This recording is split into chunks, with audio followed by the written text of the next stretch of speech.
এই পৃথিবী সৃষ্টি করার পরে পৃথিবী খুব কাঁপছিল। এর কাঁপুনি বন্ধ করতে, পৃথিবীর কাঁপুনি বন্ধ করতে আল্লাহ পাহাড়গুলো সৃষ্টি করলেন। আমরা বললাম আল্লাহ পাহাড় সৃষ্টি করে আপনি কি করলেন? আল্লাহ বললেন পাহাড় দিয়ে আমি জমিনের উপরে পেরেক ঠুকে দিলাম। পেরেক, এই পাহাড়গুলো হলো জমিনের উপরের পেরেক। আরেকটা মন খুলে, আল্লাহ পেরেক সৃষ্টি করলেন, পেরেক মেরে দিলেন, জমিনের কাঁপুনি বন্ধ হয়ে গেল। আল্লাহ কি বলতে জানেন? আল্লাহ বলতেছেন বান্দা, এই বিশাল জমিনের উপরে জমিনের কাঁপুনি বন্ধ করতে যে আমি পেরেক রূপী পাহাড় বানিয়ে যদি জমিনের কাঁপুনি বন্ধ করতে পারি,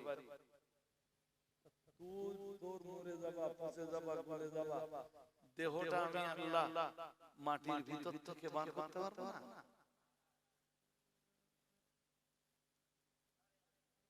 আলাম নাজআলিল আরদা মিহাদা, মহান আল্লাহ এরপরে মহান আল্লাহ জানিয়েছেন আলাম নাজআলিল আরদা মিহাদা। প্রথমেই বললেন আমি কি জমিনটাকে বানাইনি বিছানা। আল্লাহ পাক বললেন আমি জমিন তোদের জন্য আরামের জায়গা বানিয়েছি। পরের অংশে বলেছেন আর এই জমিনের উপরে যে পাহাড়গুলো তোদের পরিলক্ষিত হয়, তোদের চোখে যে পাহাড়গুলো পড়ে, এই পাহাড়গুলো ওই জমিনের পেরেক বানিয়েছি। জমিন যদি নড়াচড়া করত, জমিন নড়াচড়া করলে ঘুম ভালো হতো।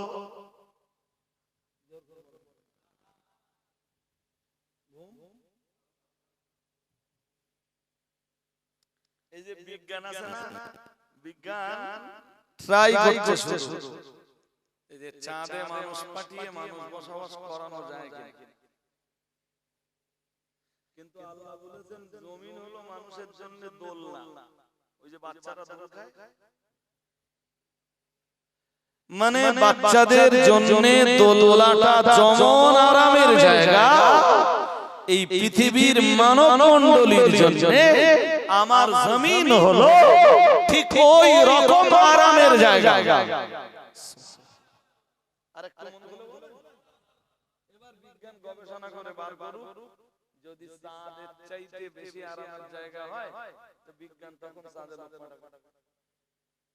তা আপনাদের কি মনে হচ্ছে কোরআন যখন বলেছে মন আমার দিকে দিতে হবে বাবা, কোরআন যখন বলি দিয়েছে যে জমিন মানুষের জন্য আরামের জায়গা, তাহলে বুঝতে হবে মানুষের জন্য এর চাইতে আরামের জায়গা আর কোন জায়গা।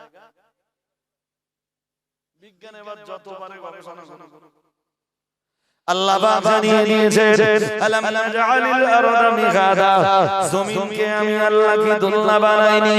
পরে আবার জানিয়েছেন ওয়াল জিবালা আওতাদা, মহান আল্লাহ দুই নম্বরে জানিয়েছেন আমি আল্লাহ পাক রব্বুল আলামিন পাহাড়গুলো কি জমিনের উপরে পেরেক বানাইনি। ও বাবাজিরা ভাইরা, আল্লাহ পাক তিন নম্বরে জানিয়েছেন খালাকনাকুম আজওয়াজা, মহান আল্লাহ জানিয়েছেন আর আমি আল্লাহ তোমাদেরকে কি জোড়ায় জোড়ায় বানাইনি।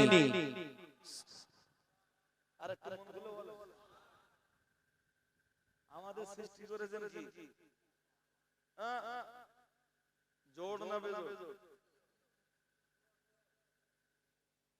যদি শুধু মদ্দা সৃষ্টি করতেন আল্লাহ,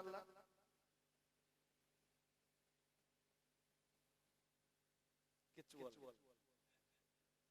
কোন অসুবিধা ছিল? হ্যাঁ না বলবেন তো? হ্যাঁ, যদি শুধু মেয়ে ছেলে সৃষ্টি করতেন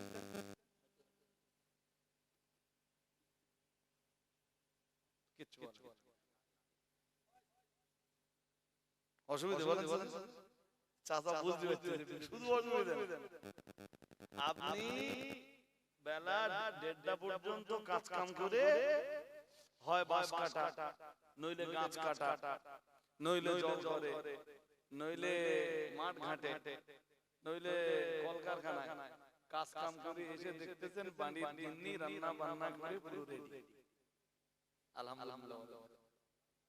বলুন, মেয়ে ছেলে যদি আল্লাহ না বানাতেন এসে রান্না করে খেতে হতো। শুধু রান্না করা না করা এইটা তো কোনো সমস্যা না।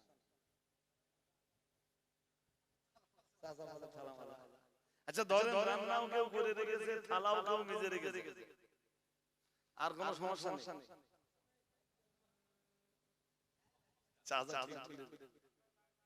বংশ বিস্তার বলে পৃথিবীতে কিছু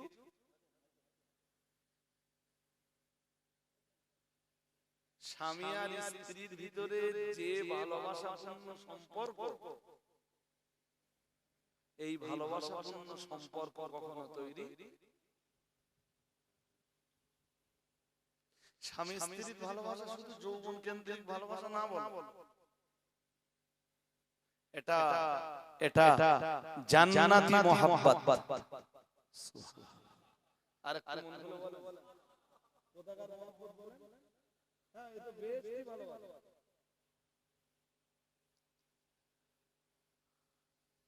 নবীজি বলেছেন যেই ভালোবাসা বিবাহের মাধ্যমে তৈরি হয়, এই রকম ভালোবাসা, এই রকম মোহাব্বত অন্য কোন আমিনা বা অন্য কোন ক্ষেত্রে আছে এটা আমার জানা নেই। রাসূলুল্লাহ বলেছেন, সুবহানাল্লাহ। আরেকটু মন খুলে বলেন, আল্লাহ এই জন্যই তো বললেন আল্লাহ বললেন খালাকনাকুম আজওয়াজা, আমি তোমাদের সৃষ্টি করেছি জোড়ায় জোড়ায়, যাতে এই পৃথিবীতে শান্তিতে বসবাস করতে পারো।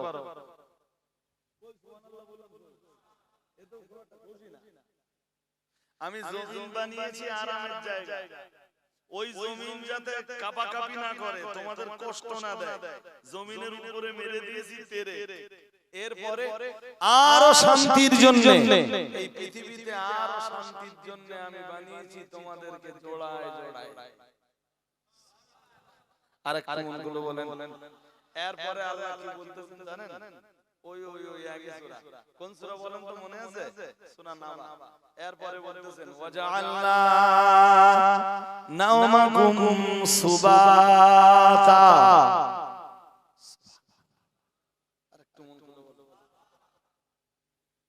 আপনি কখনো এই আয়াতগুলো ধরে ধরে শুনেছেন আমি জানি।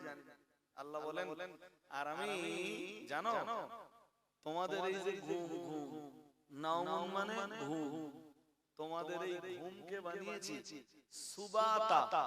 সুবাতানের তাফসীরে মুফাসসিররা বলেছেন এই রাহাতাল লিআবদানিকুম, এই ঘুমকে বানিয়েছি তোমাদের দেহের জন্য আরামদায়ক। আরেকটু মন খুলে, এই যে পৃথিবীর কত মানুষের ঘুম হয় না, এই এবারে রমজান মাসে একজন বলছে হুজুর আমার রাতে দিনে কোন সময় ঘুম হয় না, একটু দোয়া করেন। হাত জ্বালা করে আর পা জ্বালা করে, সারা রাত ঘুমাতে পারে, সারা দিন ঘুমাতে পারে, দিনের বেলা বাইরে বসে, রাতের বেলা বেডরুমে খাটের উপরে শুয়ে আছে, অথচ চোখে ঘুম নেই। আমরা যারা ঘুমাই, আমরা আল্লাহর শুকরিয়া জ্ঞাপন করি।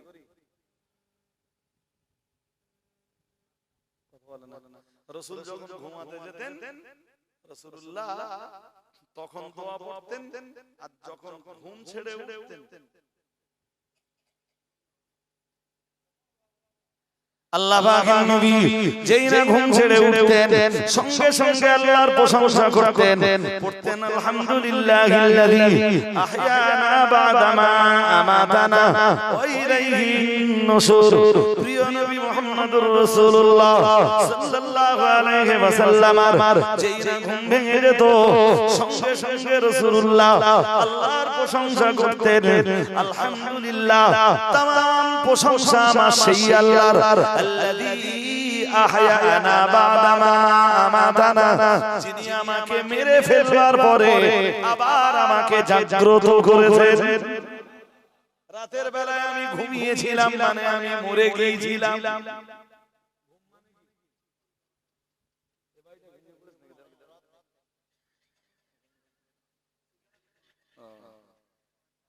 ছোট ভাই তুমি আমার সাথে সালাম কালাম করলে আর ঘুমোচ্ছো? আমি ঘুমেরই ওয়াজ করতেছি, ঘুমিয়ে নবী কি বললেন?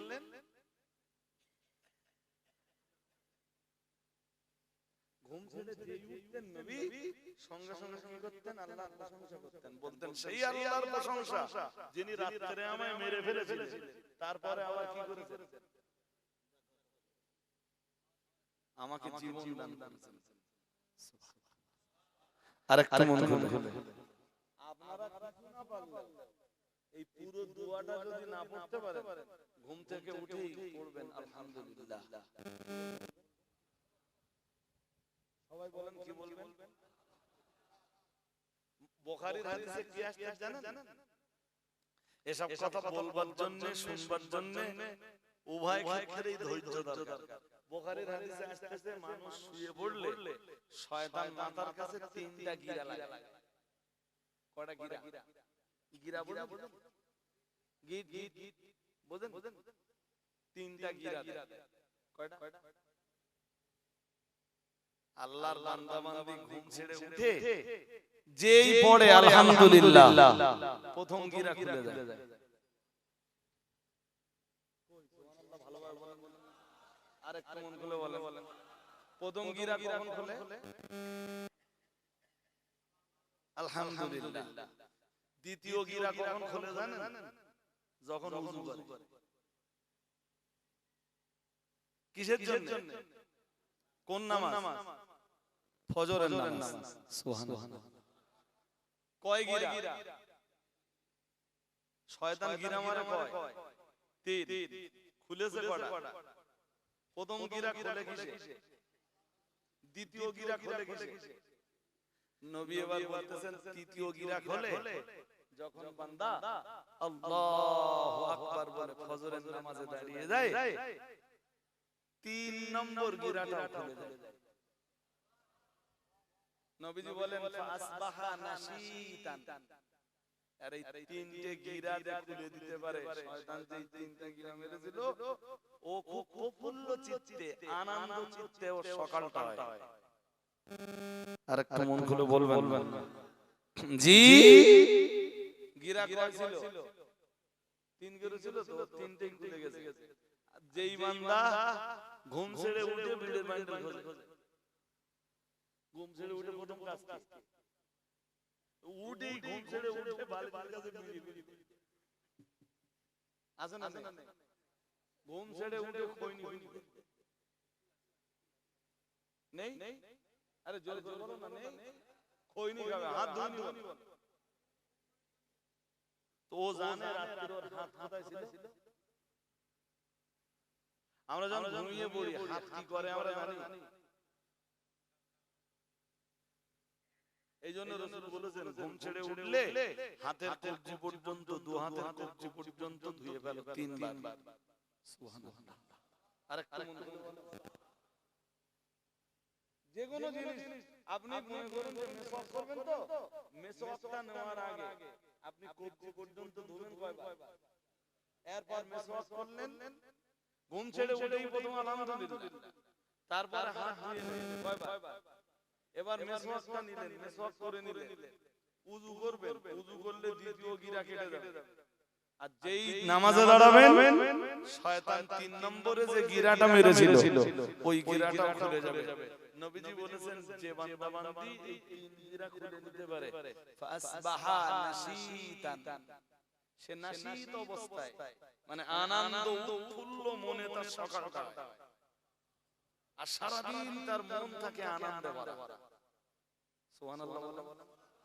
আরেকটু মন খুলে বলেন, এই যে আজ যে ঘুম ছেড়ে উঠলো আলহামদুলিল্লাহ বললো না, ওযু করলো না, শুনছেন? ফজরের নামাজও পড়লো না, তাহলে শয়তানের কয় গিরা ছিল? তিন গিরা ছিল। আজকে আবার রাত্রি শুয়েছে, আবার ভোরবেলা নামাজ পড়বে না, উঠে আলহামদুলিল্লাহ বলবে না, ওযু করবে না, ফজরের নামাজও পড়বে না। ছিল তিন গিরা, আজকে আবার পড়লো তিন গিরা, তাহলে কয় গিরা হলো? 6 গিরা। পরের দিন আবার হবে তিন গিরা, তাহলে কয় গিরা হলো? শয়তানের এই গিরায় গিরায় গিরায় গিরায় ওর জীবন অতিষ্ঠ। এই যে ওর পকেটে টাকা থাকে, বাড়ি সুন্দরী বউ থাকবে, এরপরও ওর কলিজায় কোনো আনন্দ কেন? শয়তানের গিরায় গিরায় ওর জীবন কি অতিষ্ঠ, ওর জীবন শেষ।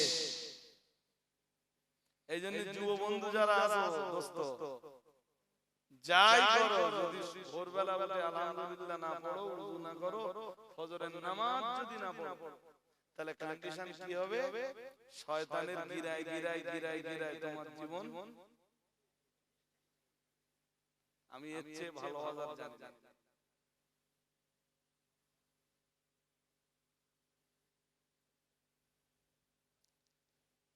কলকাতা হসপিটাল গুলোতে অনেকে গেছেন, আমি দুটো তিনটা আমাদের বসিরহাট কথা ছেড়ে দিই, তবু এমন লোক আছে বসিরহাট হসপিটালের গাছপালা সারা রাত কেটে গেছে।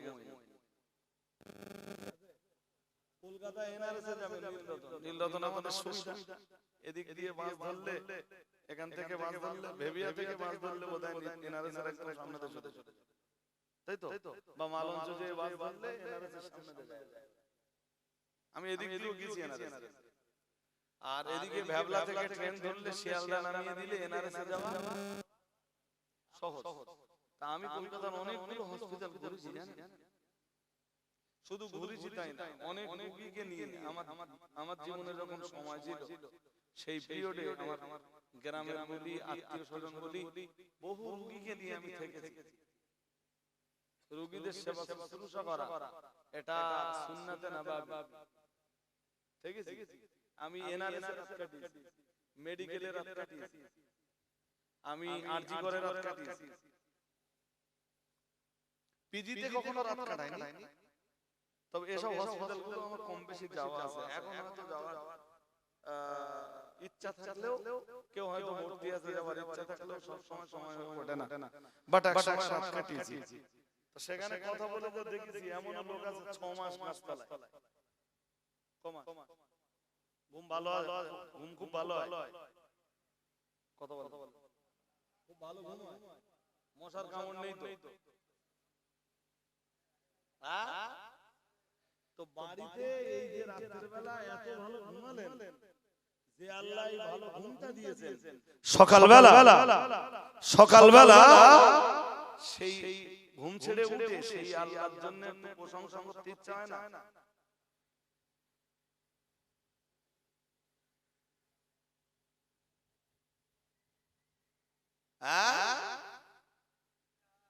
দেহ দেখবেন প্রচন্ড ক্লান্ত,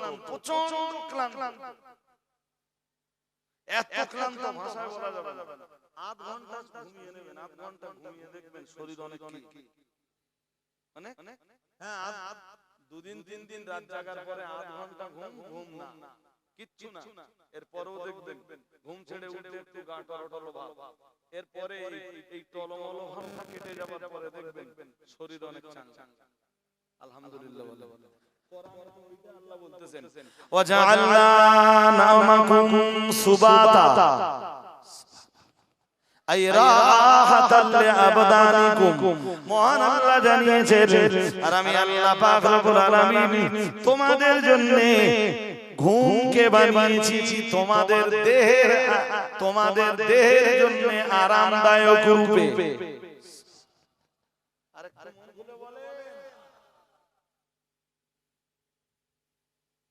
এরপরে আরেকটা কথা আছে ভাই, সেই কথাটা খুব বেশি ব্যাখ্যা করব না।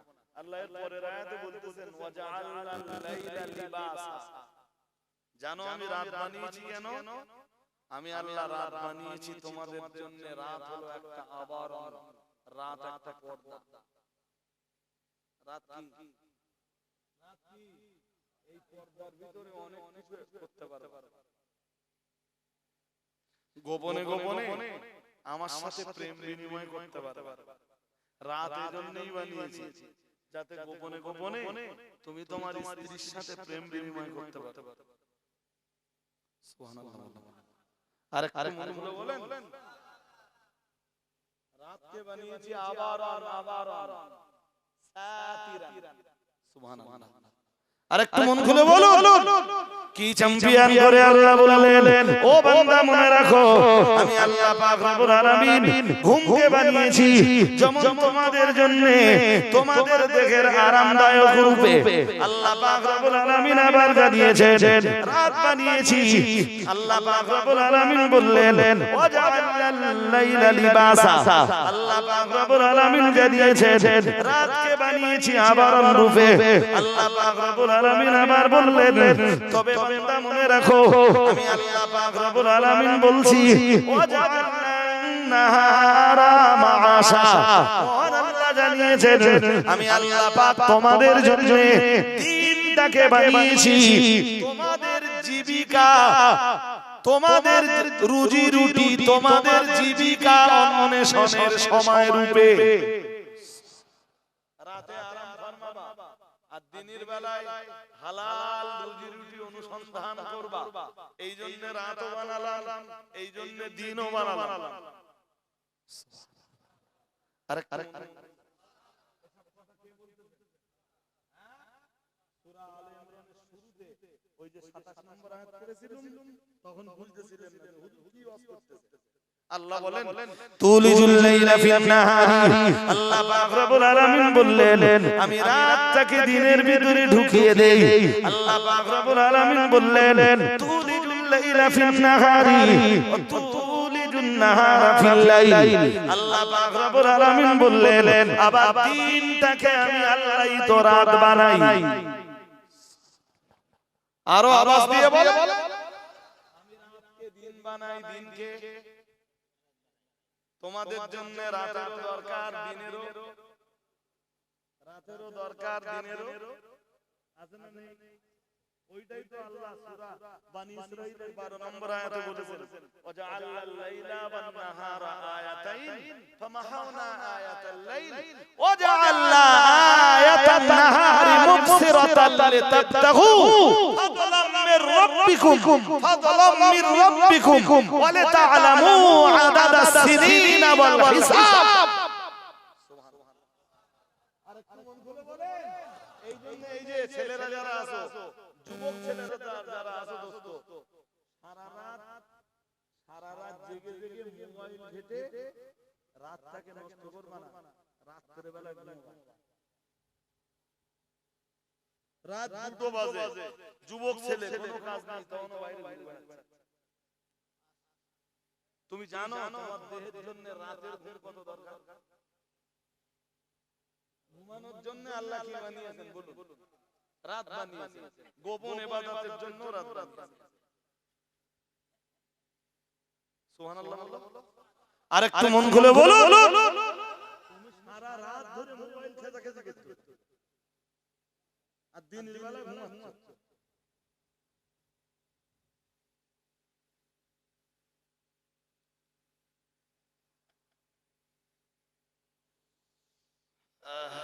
যুব বন্ধু যারা আছো এই ভুলটা কখনো করবা না। রাতের বেলা ঘুমাবা এবং ঘরের সমস্ত লাইট অফ বন্ধ করবে। অনেকে করে কি জিরো একটা ল্যাম্প জ্বালিয়ে দেয়, এইটাও জ্বালাবা না। মাথার কাছে একটা টর্চ রাখবা।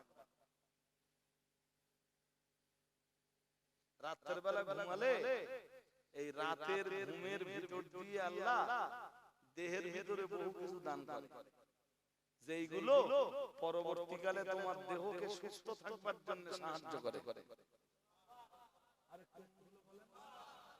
আমার কথা বিশ্বাস না হলে তুমি ডাক্তারদের যে জিজ্ঞেস করে দেখো। আমি বলছি ডাক্তার, আমি ডাক্তার না। আর দিনও আল্লাহ বানিয়েছেন সূর্যের আলো থেকে তোমার দেহ ভিটামিন ডি নেয় আর মেলানিন নেয়। মেলানিন কি আর ভিটামিন ডির গুরুত্ব কি আছে? এই দুটো জিনিসের গুরুত্ব কি আছে? মেলানিনের গুরুত্ব কি? শরীরে মেলানিন কেন দরকার আর ভিটামিন ডি কেন দরকার? এই দুটো তুমি গুগল থেকে সার্চ করে নাও, বাংলায় লেখো যে ভিটামিন ডি গুরুত্ব, মানব দেহে ভিটামিন ডি গুরুত্ব, অথবা লেখো যে মানব দেহে মেলানিনের গুরুত্ব। এই দুটোই মানুষ সূর্যের আলো থেকে পায়। সুবহানাল্লাহ। আরেকটু মন খুলে বলো।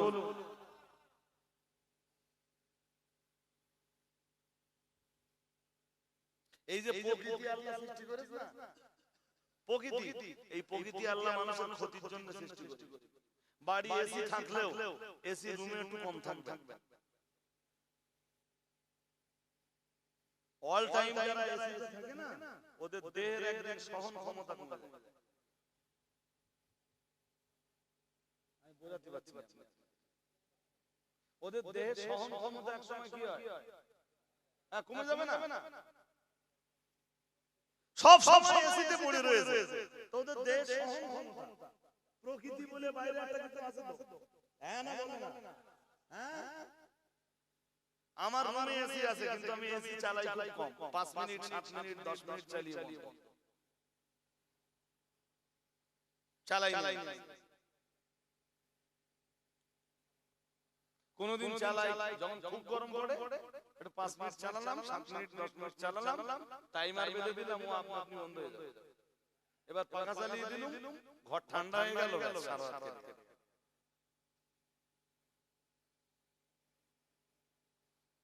জোয়ান বন্ধু যারা আছে ভাই, জীবনটাকে শেষ করে ফেলো না ভাই।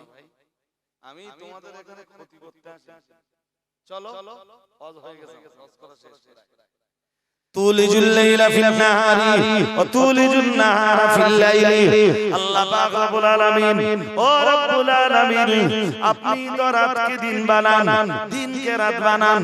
আল্লাহ পাক আবার মহান আল্লাহ আবার জানিয়েছেন, ও বান্দা বলো, তুখরিজুল হাইয়া মিনাল মাইয়িতি। আল্লাহ আপনি তো তুখরিজুল হাইয়া মিনাল মাইয়িতি, আল্লাহ মুর্দা থেকে আপনি জিন্দা বানান। ও তুখরিজুল হাইয়া মিনাল মাইয়িতি ও তুখরিজুল মাইয়িতা মিনাল হাই। আল্লাহ মুর্দা থেকে আপনি যেমন জিন্দা বানান, ঠিক তথাই বলছো আপনি তো আবার জিন্দা থেকে মুর্দা বানান।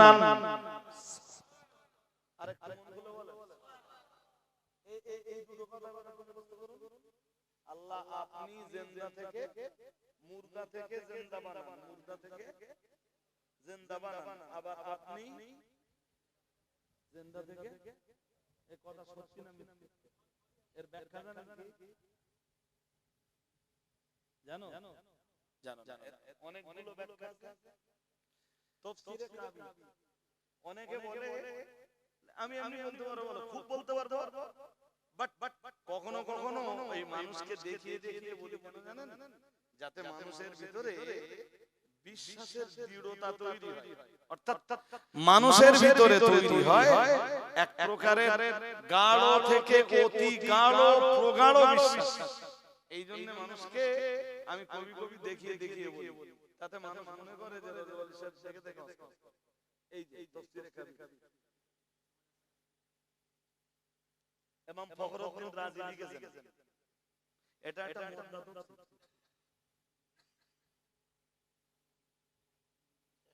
এই যে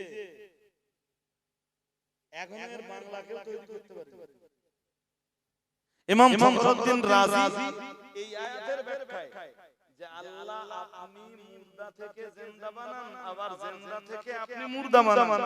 এই আয়াতের অনেকগুলো তাফসীর করেছেন, তার ভিতরে আহাদুহা ইখরিজুল মুমিনা মিনাল কাফিরি কা ইব্রাহিমা মিন আযাব। এর প্রথম তাফসীর আল্লাহ ইখরিজুল মুমিনা মিনাল কাফির, আল্লাহ কাফের থেকে ঈমানদার বার করে, জিন্দা থেকে মুর্দা থেকে জিন্দা বানায়। এর মানে কাফের থেকে ঈমানদার বানায়, কাফের থেকে সুবহানাল্লাহ বলেন। আরেকটু মন খুলে বলেন, কাফের থেকে কি বানায়? কে বানায়? কাফের মুর্দা, কাফের কি? কথা কয় না। আরে বলবেন তো কাফের কি আর ঈমানদার কি? জিন্দা। সুবহানাল্লাহ। আরেকটু মন খুলে বলো, কাফেরের অন্তর মুর্দা আর ঈমানদারের অন্তর কি? জিন্দা। যেই অন্তর লা ইলাহা ইল্লাল্লাহ বলে না, ওই অন্তর কি? মুর্দা। আর যেই অন্তর পড়ে লা ইলাহা ইল্লাল্লাহ মুহাম্মাদুর রাসূলুল্লাহ, ওই অন্তর কি? জিন্দা। তো আল্লাহ কি করেন? ইখরিজুল মুমিনা মিনাল কাফির কা ইব্রাহিমা মিন আযাব। আযর কে? ইব্রাহিম আলাইহিস সালামের বাবা ইব্রাহিম সালামের, যদিও এর ভিন্ন তাফসীর আছে। কেউ আবার আমার ওয়াজ সমালোচনা করতে পারে, কেউ কেউ বলেছেন তাফসীরকারকদের ভিতরে যে আযর ইব্রাহিম আলাইহিস সালামের আব্বা না চাচা। কিন্তু এখানে ইমাম ফখরুদ্দীন রাজি বলতেছেন ইব্রাহিম আলাইহিস সালামের বাবা ছিলেন আযর। কথা শুনতেছেন নাকি? হ্যাঁ, তো আল্লাহ মুর্দা থেকে জিন্দা বানায়, এর মানে কাফের থেকে ঈমানদার বানায়। যেমন ইব্রাহিম নবীর আব্বা আযর ছিল, জোর করে বলেন কাফের, তার থেকে আল্লাহ সেই আযরের রক্ত দিয়ে আল্লাহ বানিয়েছেন হযরত ইব্রাহিম আলাইহিস সালামকে। আরেকটু মন খুলে বলেন। আমি এই কথা বলার কারণে আমার ঈমান চলে যাবে। কথা বলো, আমি বেয়াদব হয়ে যাব। দেখো আমি বেয়াদব না।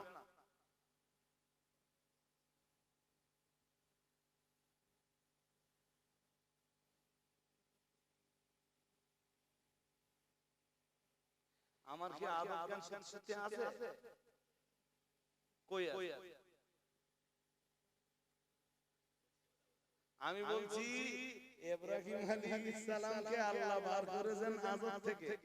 তাফসীরকারক বলতেছেন ইখরিজুল মুমিনা মিনাল কাফির কা ইব্রাহিম মিন আযর।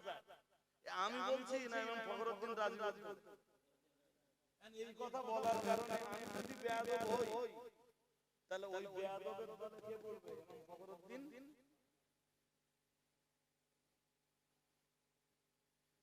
দুই একটা মুভি আছে, শুনছেন নাকি? দুই একটা মুভি আছে, তার গা হুস্তাল্লি ভাই।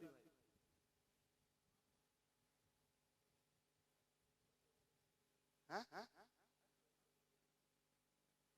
ব্যাখ্যা উল্টো করে বলে না গো। হযরত আলী জান্নাতি, সুবহানাল্লাহ। আরেকটু মন আলী কি ইন্নাল জান্নাতা তাশতাকু ইলা সালাসাতিন, সুবহানাল্লাহ। तमाम দুনিয়ার মানুষগুলো সবাই যদি জান্নাতে যায়, আল্লাহ পাকের রাসূল জানিয়েছেন দুনিয়ার তিনজন মানুষ যদি জান্নাতে না যায়, জান্নাতের আকাঙ্ক্ষা পূর্ণ হবে না। দুনিয়ার সবাই যদি জান্নাতে যায়, তিনজন যদি না যায়, নবীজি বলতেছেন জান্নাতের চাহিদা পূরণ হবে না। ওই তিনজনের ভিতরে প্রথম জন হলেন হযরত আলী। হযরত আলীর আব্বার নাম কি? তাড়াতাড়ি বলতে হবে, আমার ওয়াজ শেষ হয়ে গেছে, আমি আর ওয়াজ করব না। হযরত আলীর আব্বার নাম কি? আবু তালেব ইমানদার। তুখরিজুল হাইয়া মিনাল মাইয়িত, সুবহানাল্লাহ। আরো আওয়াজ দিয়ে বলেন আল্লাহ আপনি তো মুর্দা থেকে কি বানান, তার মানে কাফের থেকে ঈমানদার বানান। আবু তালেব কি? কাফের। এই কথা শুনলে অনেকে আমার বেয়াদব বলে। মুফতি সাহেব কোন একটা মজলিসে বেশ কয়েক বছর আগে এই কথাগুলো, এই রকম কথা, মানে এই রকম আলাপ আলোচনা জনগণের সামনে করছিলেন কোরআন হাদিসের তথ্য দিয়ে। তাতে এক মৌলভী মুফতি সাহেবকে বলেছে বেয়াদব। কি বলেছে? কি বলেছে?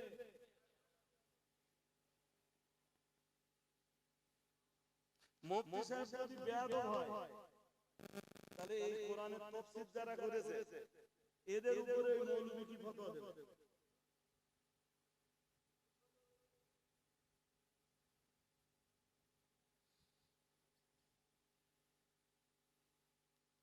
এই জন্য বলে হাজামতিগিরি শিখছেন। আমার কথা বুঝতেছেন? হাজামতিগিরি কি চিনতে হবে? শিন না চিনতে কি হবে? আর নাঙ্গল চালাতে গেলে নাংলা হতে হবে।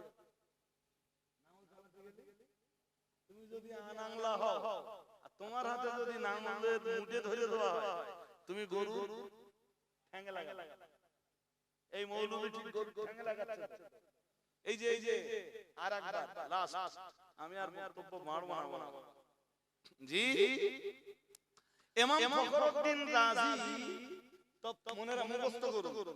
ইমাম ফখরুদ্দিন রাজি তাফসীরে কবীরে সূরা আলে ইমরানের 27 নম্বর আয়াতের তাফসীরে তিনি ওয়াতুখরিজুল হাইয়া মিনাল মাইয়িতি ওয়া তুখরিজুল মাইয়িতা মিনাল হাই, ওই আয়াতের যতগুলো তাফসীর করেছেন তার প্রথম তাফসীর উনি লিখছেন আহাদুহা, প্রথম তাফসীর ইখরিজুল মুমিনা মিনাল কাফিরি কা ইব্রাহিম মিন মাজার। আল্লাহ কাফের থেকে ঈমানদার বার করে, মুর্দা থেকে জিন্দা বার করেন। এই কথার মানে হলো আল্লাহ কাফের থেকে ঈমানদার বার করেন আর জিন্দা থেকে মুর্দা বার করেন। এই কথার মর্ম হলো আল্লাহ ঈমানদার থেকে কাফের বার করেন। ইমাম ফখরুদ্দিন রাজি নিজে উদাহরণ দিচ্ছেন, নিজে উদাহরণ দিচ্ছেন, ওয়াল কাফিরা মিনাল মুমিনি মিসলু কি মিসলু কানানা মিন নূহিন আলাইহি সালাম থেকে আল্লাহ কোন মৌলবীর 14 পুরুষের ক্ষমতা আছে এই তাফসীর কেটে দেবে?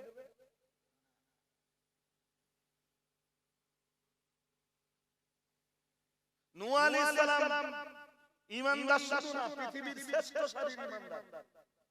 সুবহানাল্লাহ বলেন। আরেকটু মন করে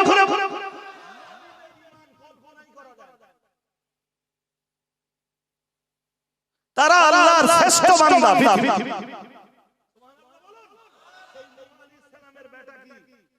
কেনান কাফের, তাহলে মুর্দা থেকে এই জিন্দা থেকে এবার কি মুর্দা, জিন্দা থেকে এবার কি মুর্দা। মৌলভী এই সব আয়াত জিন্দেগিতে পড়িনি, শুধু ওইটাই জানে যে আল্লাহ জিন্দা মুর্দা থেকে জিন্দা বানায় আর জিন্দা থেকে মুর্দা বানায়। মৌলভী এই পর্যন্ত পৌঁছলি তো পড়বে, বলবে জি বা বুঝবে, কিন্তু মৌলভী সেই যোগ্যতার স্তরে এখনো পৌঁছায়নি। তাই আমাদের মুফতি সাহেবকে বলেছে বেয়াদব। এই সাম্প্রতিক কোন এক জলসায় কোন এক মৌলভী বলেছে, মুফতি সাহেবের বলেছে কি কেন বেয়াদব বলার কারণ কি? বেয়াদব বলার কারণ কি? মুফতি সাহেব বলেছেন যে বহু সাহাবী ছিলেন রাসূলের, যাদের বাবা ছিল কাফের, বাবা ছিল কাফের। আমি একটা হাদিস পড়েছিলাম শুরুতে, মনে আছে আপনারা? বলিনি এখনো, এবার বলি। এই যে সন্ধানটাও দিচ্ছি, সেই মৌলভীর কান পর্যন্ত জানো হাদিসটা যায়। মৌলভী হয়তো এই হাদিসও কোনোদিন শুনি। এই যে হাদিসটা বার করে রেখেছে আবু সুনান আবু দাউদে 4204 4204 নম্বর হাদিস। কত? মৌলভী জানো ফুল নিয়ন্ত্রিত পায়, এমনি তো পাবে না। 4200 বলুন বলুন। হাদিসের বর্ণনাকারী জাবের ইবনে আব্দুল্লাহ। হাদিসের মান সহিহ, হাদিসের মান সহিহ। হযরত জাবের ইবনে আব্দুল্লাহ থেকে বর্ণিত, উতিয়া বে আবি কুহাফাতা ইয়াউমা ফাতহি মক্কা। আবু কুহাফাকে আনা হলো মক্কা বিজয়ের দিন রাসূলের কাছে। কাকে আনা হলো? বাবাজি ঘুম পাচ্ছে, হয়ে গেছে বরস্কর, আর মনে আছে আপনাদের কষ্ট দেব জি। কাকে আনা হলো বলতে হবে আবু কুহাফা। সবাই একটু বলেন আবু কুহাফা কে জানেন? হযরত আবু বকরের বাবা, হযরত আবু বকরের পিতার নাম সবাই বলেন আবু কুহাফা। তাকে রাসূলের কাছে আনা হলো কবে? ইয়াউমা ফাতহি মক্কা, মক্কা বিজয়ের দিন। সুবহানাল্লাহ। কোন দিন? মক্কা বিজয় কবে হয়েছিল? বলুন বলুন। রাসূলের ইন্তেকালের 2 বছর আগে। কয় বছর?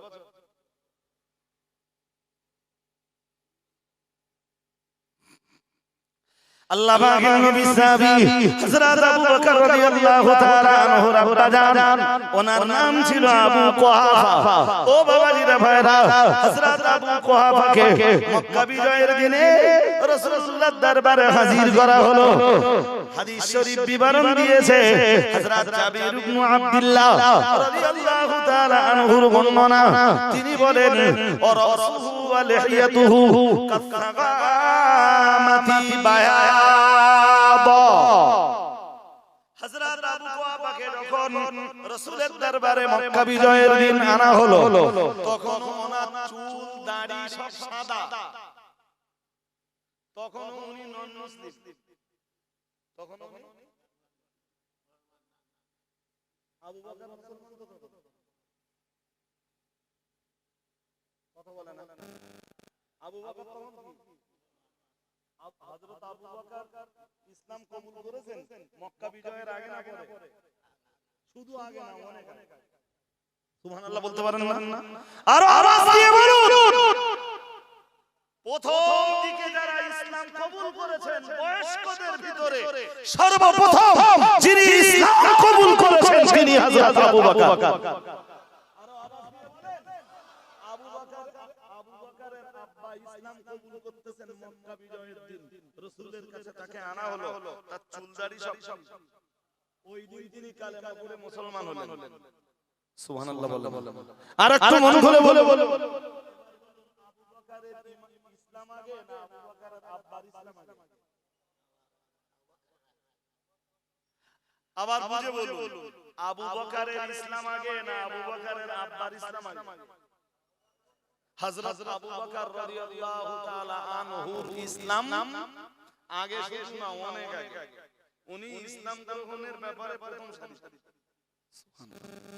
আরেকটু মন খুলে আবু বকর, হযরত আবু বকর রাদিয়াল্লাহু তাআলা আনহু যখন ইসলাম কবুল করতেছেন, ওনার আব্বা তখন কি? জোর করে বলেন। আমি বেয়াদব হয়ে গেছি।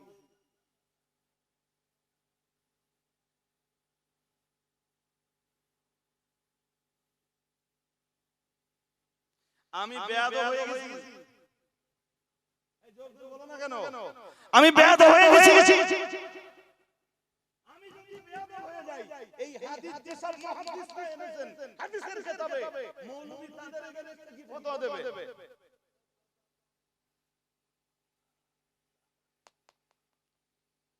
জি, হযরত ইবনে আব্বাস রাসূলকে জিজ্ঞেস করলেন, এক হাদিসে আসছে আল্লাহ পাকের নবী সাহাবী হযরত আব্দুল্লাহ ইবনে আব্বাস রাসূলুল্লাহকে জিজ্ঞেস করলেন, হাল নাফাতা আবা তালিবি ইয়া রাসূলুল্লাহ, ইয়া রাসূলুল্লাহ ইয়া হাবিবাল্লাহ হুজুর, আবু তালেবকে আপনি কোনো উপকার করতে পারবেন? রাসূলের দাদা বিদায় নিয়েছেন, রাসূলুল্লাহর বয়স তখন 8 বছর। ওই 8 বছরের চাচা আবু তালেব রাসূলুল্লাহকে দায়িত্ব নিয়েছেন। চাচা আবু তালেব যখন বিদায় নিয়েছেন, রাসূলুল্লাহর বয়স 50 বছর।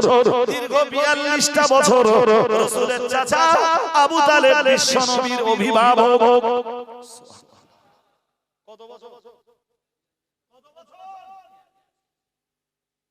এমনি একটা কথা আছে, চাচা হলো বাবার অর্ধেক।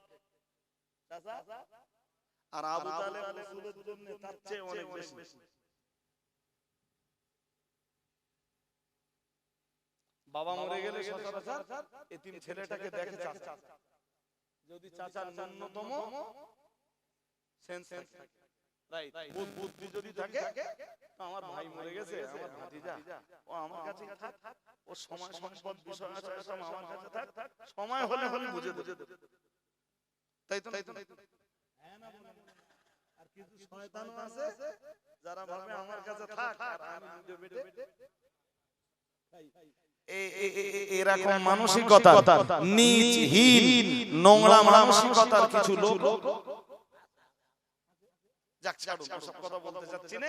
দীর্ঘ 42 বছর ধরে রাসূলুল্লাহকে টেনেছেন চাচা আবু তালেব। মানুষের সাথে ঝগড়া করেছেন রাসূলের জন্য, মানুষের সাথে রাগারাগি করেছেন রাসূলের জন্য। যখন রাসূল বয়কট হলেন, রাসূলের সঙ্গে বয়কটে থাকতেন চাচা আবু তালেব, কিন্তু কলেমা বলেন। তাই হযরত ইবনে আব্বাস রাসূলকে জিজ্ঞেস করছেন, হাল নাফাতা আবা তালিবি ইয়া রাসূলুল্লাহ, হুজুর আপনার চাচা আবু তালেব তো কলেমা পড়েনি হুজুর, আপনার চাচাকে আপনি কোনো উপকার করতে পারবেন? কার আব্বা? হযরত আলী। কার আব্বা? আমি বেয়াদব হয়ে গেছি, কথা বলেন না। হ্যাঁ, আলীর আব্বার ব্যাপারে এবার রাসূলুল্লাহ বলতেছেন। নবীজি প্রথম বললেন কালা নাম, বললেন হ্যাঁ আমি পারবো, আমি কিছু উপকার করব। বললেন কতটা? রাসূল বললেন কাল হুয়া ফি দাহদাহি মিনান নার। আমার চাচা আমারে এত সাহায্য সহানুভূতি সহযোগিতা করেছে বলেই আল্লাহ আমার চাচাকে জাহান্নামের একদম উপরের সারিতে জায়গা দেবে। আমি এইটুকু উপকার করব আমার চাচা। আল্লাহ পাক নবী বললেন লাউলা আনা লাকানা ফি দারজিল আসফালি মিনান নার আও কামা ক্বালা আলাইহিস সালাম। রাসূলুল্লাহ বললেন আমি যদি তার ভাতিজা না হতাম, তিনি যদি আমার চাচা না হতেন, আবু তালেব যদি আমার চাচা না হতেন, আর আমার চাচা আবু তালেব যদি আমার উপকার না করতেন, আমায় যদি সাহায্য না করতেন, লাকানা ফি দারজিল আসফালি মিনান নার, চাচা আবু তালেবের জায়গা হতো জাহান্নামের একেবারে তলদেশে। বলুন নাউজুবিল্লাহ।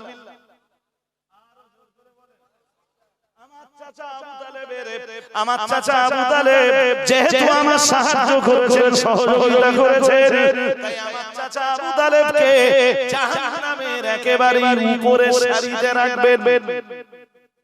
কার আব্বা? আবু তালেব কার আব্বা?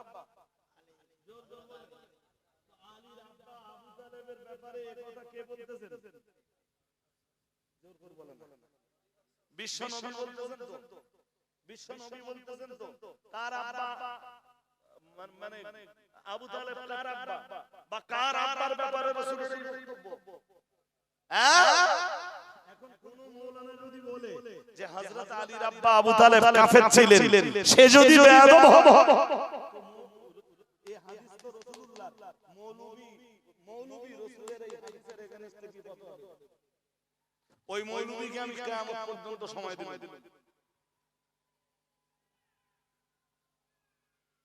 এই আজকালকে দেখছিলাম সোশ্যাল মিডিয়ায় ভাইরাল হয়েছে কথাটা।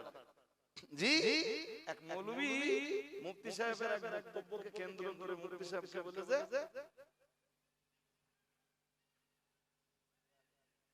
কিতনা বড় বেয়াদব না হলে নিজের শিক্ষককে কখনো বেয়াদব বলে আখ্যা দিতে।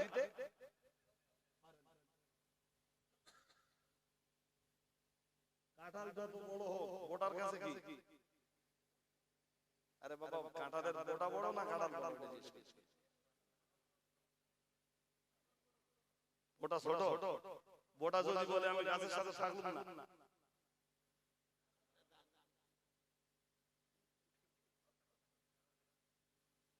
এইবার উত্তর দেন দেখি, কাঁঠাল বড় না গোটা বড়?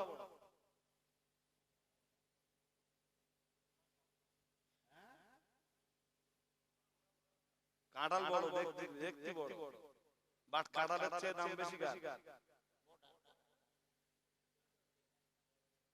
বোটা যদি বলে আমি থাকলাম না, কাঁঠাল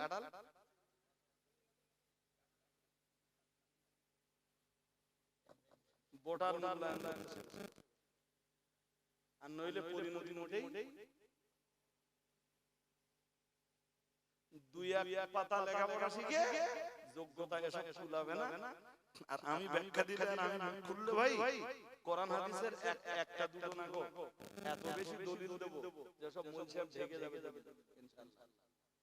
উঠে দাঁড়ান, সালাম পড়ি। ইয়া নবী সালাম,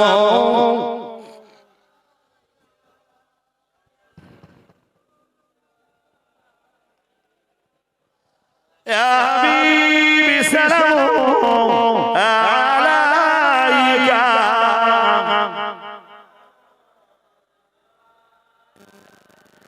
নবীদের সরদার সাজিয়া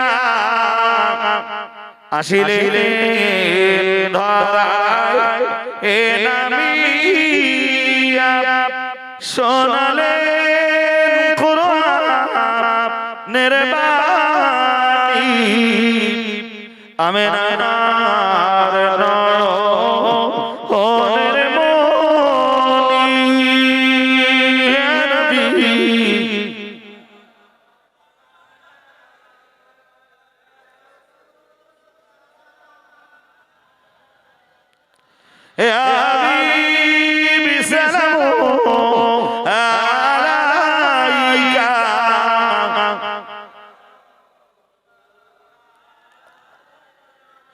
তোমারি বাসি ইলা দিয়া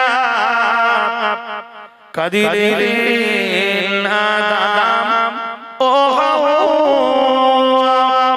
মাহুদের হই লদায়া কবুল করি ইলেন দোয়া নবী